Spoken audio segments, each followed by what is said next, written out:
hello' আমি কালি ক্লাছত sign graph study কৰিছিলোঁ আজি আমি কস গ্ৰাফ ষ্টাডি কৰিম সো আমাৰ কস ফাংচন তোমাৰ ডোমেইন ৰিয়েল নাম্বাৰছ হয় ডোমেইন ৰিয়েল নাম্বাৰছ মিন্স তোমাৰ value of x this value of x can be any larger value any real number so x can be your 100 x can be your 1000 so x is any larger value so this x it belongs to your the set of whole real numbers that means x can be your any real number any greater real number any greater negative real number okay so our values of x is what the set of domain correspondingly your codomain is what cos x values of cos x cos x which is y the we call the range here we say this range values of y are less than are greater than -1 and less than equal to +1 so আমি আমাৰ unit circle study কৰিছিলোঁ unit সাৰ্কেলত তোমাক মই কৈছিলোঁ x equal to x cos x equal to আমাৰ a asle আৰু তোমাৰ sin x equal to তোমাৰ b asle that means if we have a point p a comma b then তোমাৰ y coordinate b is represented by sin x and your x coordinate a is given by your cos x এতিয়া আমি cos x study কৰিবলে আমি কি কৰিব লাগিব x coordinate চাব লাগিব ঠিক আছে x coordinate so আমাৰ x coordinate values খিনি আছে তোমাৰ -1 x coordinate তোমাৰ minimum -1 লকে গৈছে cos x values and maximum তোমাৰ +1 লকে গৈছে so তোমাৰ range হ'ব তোমাৰ -1 to 1 ঠিক আছে so আমি গ্ৰাফ খন পুট কৰিলো say this is your domain আগতে চ্যাপ্টাৰ নম্বৰ 2 কোৱা হৈছিলে that your domain is always along your x axis domain is always along your x axis and your codomain is along your y axis codomain is along your y axis so তোমাৰ কি হ'ব so তোমাৰ cos 0 এটা আমি study কৰিম so your values of x is along your x axis and for these values of x correspondingly our y equal to cos x keneke behave koriba ami hetu study korim so here what we have cos x equal to 0 for x equal to 0 when your angle is 0 degree when your angle x is 0 that means the point p will coincide with this point x tomar 0 angle tomar 0 degree that means a point p tomar color consider coincide koribo a 1,0 point loga tetia ami ki koislu x cos kiman hobo tomar x er ami ki likhim 0 cos 0 equal to a amar kiman ase 1 cos 0 that means when your x is equal to 0 degree then cos of 0 degree equal to a because the point will coincide with this point whose coordinates are 1,0 a is what 1 so your when your x is 0 degree your cos of 0 is 1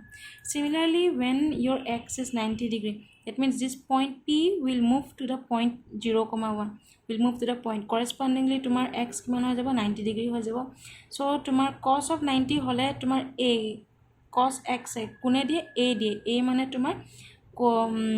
ordered pair of first element a ki hoba tomar 0 so tomar cos 90 ki hoise 0 similarly tomar cos -90 means jodi backward travel kora if you travel backward in clockwise direction that means negative that means what x will be what backward you travel backward and -90 degree that means -pi/2 or -90 degree then tomar ako ki hoise tomar -1 ঠিক আছে so tomar cos ki paisa tumi -1 paisa sorry a tomar ki 0 degree a is what 0 cos x equal to -90 degree then tomar cos of x or cos of -pi/2 which is given by what the coordinate a tomar hoise ki 0 at this point value of a is at this point the value of a is 0 so tomar cos 90 degree is what 0 so your cos -90 degree is also 0 again cos pi তুমি clockwise travel কৰা clockwise travel কৰিলা তোমাৰ x value এবাৰ কি হ'ল x value তোমাৰ পাই হ'ল সো তোমাৰ cos পাই তোমাৰ x equal to যেটা তুমি পাই লৈছা when is your x equal to pi then cos of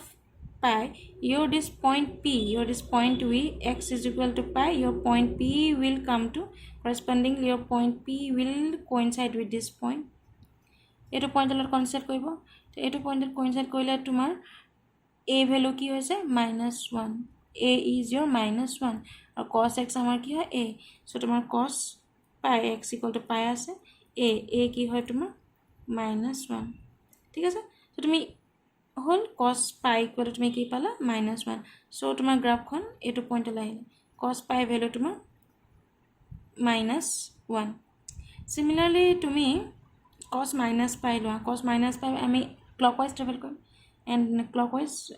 travel কৰিছা x is equal to কিমান x is equal to minus pi x equal to minus pi so corresponding to point p ক'ত travel কৰিব point p আহি এটো পয়েন্টত coincide কৰিব the point p will coincide at this point তোমাৰ coordinate কি আছে -1 so তোমাৰ cos of minus pi is equal to also -1 because তোমাৰ চোৱা x equal to minus pi means it is traveling in anti-clockwise direction travel কৰিছে নেকি correspondingly তোমাৰ point p এনেকে travel কৰিছে এটো পয়েন্টত পাইছে কেতিয়া যেতিয়া তোমাৰ x equal to কি -pi হৈছে সো তোমাৰ a coordinate এটো পয়েন্টত coincide কৰিছে তোমাৰ a কি হৈছে -1 আৰু b তোমাৰ কি হৈছে 0 so this is a -1 0 so তোমাৰ cos of minus pi তোমাৰ কি হ'ব -1 cos of minus pi is your -1 cos of minus pi is your -1 so this is your point আকৌ travel কৰিলে cos of 3pi/2 তুমি anti-clockwise travel কৰিছা 3pi/2 so তুমি যেতিয়া এইখিনি থাকিবা point p টো আহি 3pi/2 হলে কি হ'ব pi/2 pi/2 pi/2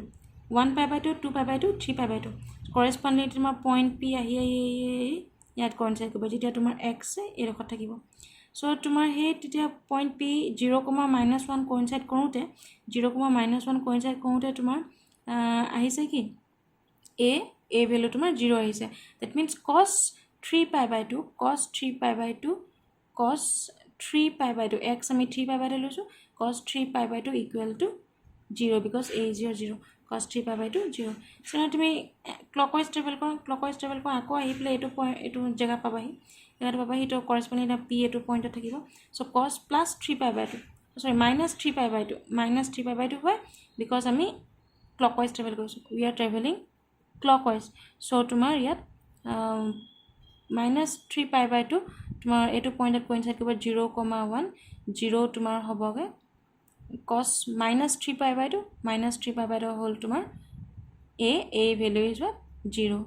so your cos minus 3pi/2 value is -3pi/2 0 similarly তুমি 2pi লে আহিলা x লৈছা তুমি 2pi x লৈছা 1pi/2 2pi/2 3pi/2 4pi/2 মানে কি হয় তোমাৰ 2pi so তুমি ইয়াত x equal to 2pi লৈছা correspondingly এটা p point এনেকে p point মুভ কৰি আছে আহি পেলাই এটো পয়েন্টত ৰিচ কৰিছে এই পয়েন্টত তোমাৰ p a ভ্যালু কি হয় 1 তেতিয়ালে তুমি কি গম পাইছা cos 2pi ভ্যালু তোমাৰ কি হৈছে cos 2pi হলে তোমাৰ ইয়াত 1 হ'ব cos 2pi 1 আহিছে similarly তোমাৰ cos -2pi তুমি anti clockwise মুভ কৰিছা -pi/2 -pi/2 -2pi/2 -3pi/2 -4pi/2 -pi/2 -2pi/2 -3pi/2 -4pi/2 correspondingly to point p to ইয়াৰ পৰা start হ'ব ইয়াৰ পৰা start হল coincide কৰিলে ইয়াত coincide কৰিলে আৰু angle কিমান travel কৰে যেটো আমি clockwise travel কৰিছো angle travel কৰিব তোমাৰ -2pi আৰু এই পয়েন্টত coincide কৰিলে তোমাৰ আকৌ কি হ'ব cos of -2pi আমাৰ কি হ'ব +1 so cos of -2pi তুমি কি পাইছা +1 similarly তুমি ক্যালকুলেট কৰি পাবা cos of 5pi/2 0 পাবা আৰু cos of 3pi/2 মানে কি পাবা -1 cos of 7pi/2 0 পাবা cos of 4pi তোমালোকে পাবা +1 similarly cos of -pi/2 তোমালোকে 0 পাবা cos of -3pi তোমালোকে পাবা 3 পাই পাবা -1 7 পাই বাই 2 0 পাবা cos of 4 পাই তোমাৰ +1 so এই পইণ্টছখিনি লাহে দিয়ে জয়েন কৰি দিব joining the points we will join the points will in this way join our points so this is our cos graph y equal to cos x so your x is your domain this x-axis is your domain and the cos x that means values of y which are cos x is our range values of y along y-axis is our range ঠিক আছে এতিয়া তোমাৰ range কোপা ক'লে হৈছে 1 আৰু -1 তোমাৰ গ্ৰাফখনৰ ভ্যালুজখিনি চোৱা গ্ৰাফখনৰ ভ্যালুজখিনি তুমি x ইমানখিনি দিছা তো তোমাৰ হাইট y axis কিমান ইনক্ৰিজ হৈছে 1 তকে তোমাৰ বাঢ়ি যোৱা নাই 1 আৰু -1 ৰ ভিতৰতে আছে সো তোমাৰ ৰেঞ্জ কি হৈছে -1 to 1 তোমাৰ y axis খিনি +1 আৰু -1 ভিতৰতে আছে সো তোমাৰ close interval -1 to 1 hall so this is your cos graph এতিয়া আমি এই গ্ৰাফখন ভালকে মনত থব লাগিব কোনখিনি পইণ্টছত +1 হৈছে কোনগিটা পইণ্টছত তোমাৰ -1 হৈছে কোনগিটা পইণ্টছত তোমাৰ 0 হৈছে কোনগিটা পইণ্টছত তোমাৰ +1 -1 তোমাৰ ভালকে মনত থব লাগিব সো আও অলপ ষ্টাডি কৰো গ্ৰাফখন সো কি পাইছো cos 0 আমি কি পালো +1 পালো clear cos pi by 2 cos pi by 2 আৰু cos -pi by 2 আৰু -pi by 2 কি পালা both value 0 পালো cos plus pi হক বা -pi হক cos তুমি x equal to pi গলা তোমাৰ cos pi মানে কি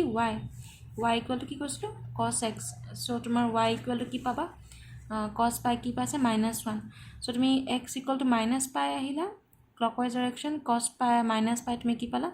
-1 so তোমাৰ cos of plus pi Haque -pi হক তুমি value কি পাইছা -1 similarly তুমি cos x equal to 3 pi by 2 gola x equal to 3 pi by 2 pala tumar cos 3 pi by 2 ki hoise 0 here also x equal to -3 pi by 2 gola cos ki hoise 0 so cos of plus 3 pi by 2 or -3 pi by 2 tumar ahibo 0 next tumi gola 2 pi x equal to 2 pi gola x equal to 2 pi then tumar y equal to ki hobo cos 2 pi x equal to 2 pi tumar y equal to ki hobo cos 2 pi so tumi calculation kori ki pala x equal to 2 pi hole y equal to +1 similarly x equal to tumi -2 pi travel kora -2 pi tumar y equal to ki hoise y equal to tumar +1 so tumar -2 pi hok ba +2 pi hok cos of plus -2 pi tumar value +1 aise so similarly tumar cos of plus minus 5 pi by 2 tumar 0 ahe cos of plus minus 3 pi tumar -1 hai cos of plus 7 pi by 2 or minus 7 pi by 2 tumar 0 hai cos of plus minus 4 pi tumar 1 hai so enake tumar goi thikibo ঠিক আছে ইতিয়া আমি বহুত carefully check কৰিম আমাৰ কোন গিটা for what values of x our corresponding values of y or right hand side equal হয়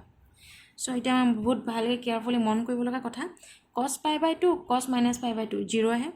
cos 3 pi by 2 and minus 3 pi by 2 তোমাৰ 0 আহে so গ্ৰাফখনত চেক কৰিব পাৰা minus pi by 2 তোমাৰ 0 আহে minus 3 pi by 2 plus 3 pi by 2 তোমাৰ 0 আহে 5 pi by 2 তোমাৰ minus 5 pi by 2 0 আহে 7 pi by 2 minus 7 pi by 2 তোমাৰ 0 আহে তাৰমানে তোমাৰ এইখিনি তোমাৰ 0 আহিছে এইখিনি ভ্যালু যে তোমাৰ 0 আহিছে similarly মই +1 কোড আহে এটা চেক কৰিম আমি +1 আহে আমি গ্ৰাফৰ পৰা চেক কৰিম cos 0 তোমাৰ +1 আহে আৰু +1 আহে তোমাৰ 2 pi মন কৰিবা when x is 0 y equal to cos 0 is +1 when x is 2 pi y equal to cos 2 pi is your +1 when x is minus 2 pi y equal to cos 2 pi is your minus 2 pi is your +1 ঠিক আছে so তোমাৰ আমাৰ +1 অহাৰ chances ক'ত আছে 0 তে 0 +1 আহে 0 +1 আহে আৰু তোমাৰ প্লাস মাইনাস 2 +1 আহে আৰু তোমাৰ 4 আহে এইখিনি 4 আহে 4 আহে ঠিক আছে প্লাছ মাইনাছ 4 পাইত তোমাৰ প্লাছ 1 আহে ঠিক তেনেদৰে -1 ক'ত আহে তোমাৰ পাইত আহে প্লাছ মাইনাছ পাই -1 আহে প্লাছ মাইনাছ 3 পাইত তোমাৰ -1 আহে চ' তোমাৰ cos of প্লাছ মাইনাছ 5 পাইত তোমাৰ -1 আহিব cos of প্লাছ মাইনাছ তোমাৰ 6 পাইত তোমাৰ +1 আহিব ঠিক আছে তাৰমানে তোমাৰ কি দেখা গৈছে চোৱা তোমাৰ প্লাছ মাইনাছ পাই means what you can write 1 পাই প্লাছ মাইনাছ 3 পাই প্লাছ মাইনাছ 3 পাই -1 প্লাছ মাইনাছ 5 পাই -1 তাৰমানে তোমাৰ odd multiples of cos it means cos of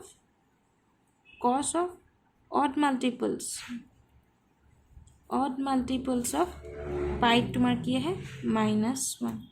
odd multiples of pi চোৱা ইয়াত তোমাৰ -1 ক'ত আহিছে তোমাৰ 1 into pi হ'লে আহিছে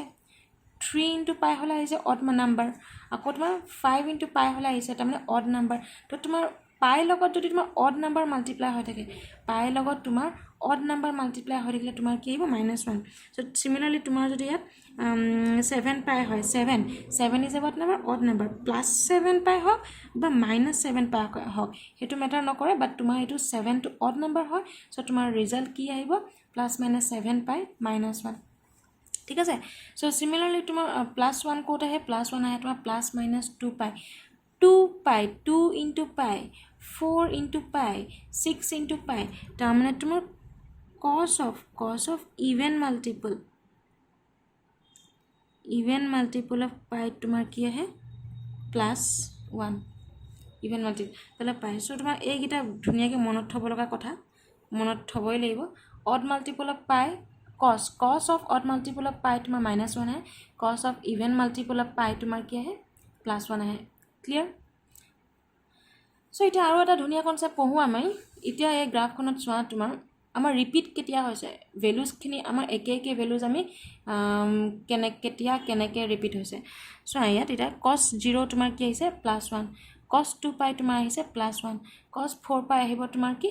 +1 cos 4 pi তোমাৰ cos 4 pi ভ্যালু তোমাৰ +1 হ'ব ঠিক আছে সিমিলাৰলি তোমাৰ ইয়াত চোৱা cos 0 1 cos তোমাৰ -2 pi 1 cos তোমাৰ -4 pi -4 pi তোমাৰ 1 হ'ব তাৰ মানে আমি কি দেখিছো এই 2 pi পাছত আমাৰ ভ্যালুজখিনি ৰিপিট হৈছে 2 pi পাছত ইয়াত 2 pi 0 to 2 pi 2 pi আকৌ 2 pi to 4 pi 2 pi to 4 pi interval কিমান 2 pi to 4 pi that means our distance কিমান আছে 2 pi তাৰ মানে তুমি 2 pi distance travel কৰিলে তোমাৰ ভ্যালুজখিনি ৰিপিট হ'ব কিয় নহয় ইয়া ভেৰিফাই কৰি দিছো হোৱাটো হ'ব কিয় বিকজ তুমি পইণ্টটো ইয়াত আছে তোমাৰ পইণ্ট p তুমি এটা কমপ্লিট ৰিভলিউশন দিলা এটা কমপ্লিট ৰিভলিউশন মানে কি তুমি 2 pi ট্ৰেভেল কৰিলা সো তোমাৰ ইয়াত তুমি x প্ৰথমতে আমি x = 0 পৰা ষ্টাৰ্ট কৰিছো জানিবা x = 0 তাৰমানে এংগল আমি লৈছো 0 ডিগ্ৰী সো তুমি এটা কমপ্লিট ৰিভলিউশন মুভ কৰিছা এটা complete ৰিভলিউশন means x = 2 pi that means you are moving a complete whole revolution so correspondingly তোমাৰ p কি হ'ব p তোমাৰ ইয়াৰ পৰা অৰিজিনাল ইয়াৰ পৰা যদি ষ্টাৰ্ট কৰিছে p মুভ কৰি আকৌ আহি পেলাই এটা পইণ্টে পাবহি so তোমাৰ কেতিয়া when your x is 2 pi so তোমাৰ 2 pi মুৰে তোমাৰ p আকৌ আহি অৰিজিনাল পইণ্ট পাবহি so তোমাৰ ইয়াত 2 pi আমি কি বুলি কোৱা হয় period why because after every 2 pi x তোমাৰ 2 pi মুভ কৰাৰ পাছে তোমাৰ ভ্যালুজ খিনি একেই হ'ব তুমি ইয়াৰ পৰা ষ্টাৰ্ট কৰিলা জানিবা তুমি অৰিজিনাল পইণ্টটো ইয়াৰ পৰা লৈছা ঠিক আছে so this is your starting point p তোমাৰ পইণ্ট p টো জানিবা ইয়াত আছে so তুমি আকৌ এই পইণ্টটোলে কেতিয়া পাবাহি তুমি এক কমপ্লিট ৰিভলিউশন দিব লাগিব এটা কমপ্লিট ৰাউন্ড ল'ব লাগিব তেতিয়া তুমি পইণ্ট পাবাহি তুমি যেতিয়া কমপ্লিট ৰাউন্ড লৈছা কৰেসপন্ডিং তোমাৰ হে x এংগল x এত কিমান ট্ৰেভেল কৰিছে x তোমাৰ 2 pi ট্ৰেভেল কৰিছে মানে এই পইণ্টটো জানিবা তোমাৰ এই পইণ্টটো জানিবা তোমাৰ এংগল হ'ল x so তুমি আকৌ এই পইণ্টটোলে কেতিয়া পাবাহি এই x এংগলটোৱে যদি আকৌ 2 pi ট্ৰেভেল কৰি দিয়ে তাৰ মানে x + যদি 2 pi কৰা তাৰ মানে তুমি আকৌ কমপ্লিট আকৌ একেটা পইণ্টলে p লে পাবাহি so তোমাৰ এই 2 pi কি কোৱা হয় পিৰিয়ড কিয় পিৰিয়ড বুলি কোৱা হয় বিকজ তোমাৰ এটা 2 পাইৰ পাছে পাছে তোমাৰ আকৌ একেটা ভেলুৱে পাইবা সো তোমাৰ দিছ 2 পাই ইজ কল্ড পিৰিয়ড সো আমি 2 পাই 2n পাই বুলি লৈছো সো তুমি যদি তুমি দুবাৰ ঘূৰা এই পইণ্টলৈ তুমি কেনেকৈ পাবা 2 পাই কৰি আহিব পাৰা তুমি আকৌ দুবাৰ যদি ঘূৰা এবাৰ ঘূৰিলা দুবাৰ ঘূৰিলা তাৰমানে তোমাৰ কি হৈছে 2 পাই প্লাছ 2 পাই 2 পাই প্লাছ 2 পাই মিন্স 4 পাই সো 2 ইনটু 2 পাই আকৌ তিনিবাৰ ঘূৰিলা যেনিবা এবাৰ দুবাৰ তিনিবাৰ তুমি তিনিবাৰ গ'লেও আহি পেলাই একেটা পইণ্টতে পাবাহি তাৰমানে তোমাৰ 2 ইনটু 3 পাই তুমি 5 বাৰ ঘূৰিলা এবাৰ দুবাৰ তিনিবাৰ চাৰিবাৰ পাঁচবাৰ মানে কি 2 ইনটু 5 পাই সৰি 5 ইনটু 2 পাই 5 ইনটু 2 পাই বিকজ তোমাৰ এটা কমপ্লিট ৰিভলিউশ্যন 5 হয় সৰি এটা কমপ্লিট ৰিভলিউশ্যন তোমাৰ 2 পাই হয় আৰু তুমি 5 বাৰ ঘূৰিছা এবাৰ দুবাৰ তিনিবাৰ চাৰিবাৰ পাঁচবাৰ সো তোমাৰ হ'বগে কি 2 ইনটু 5 ইনটু 2 পাই 5 ইনটু 2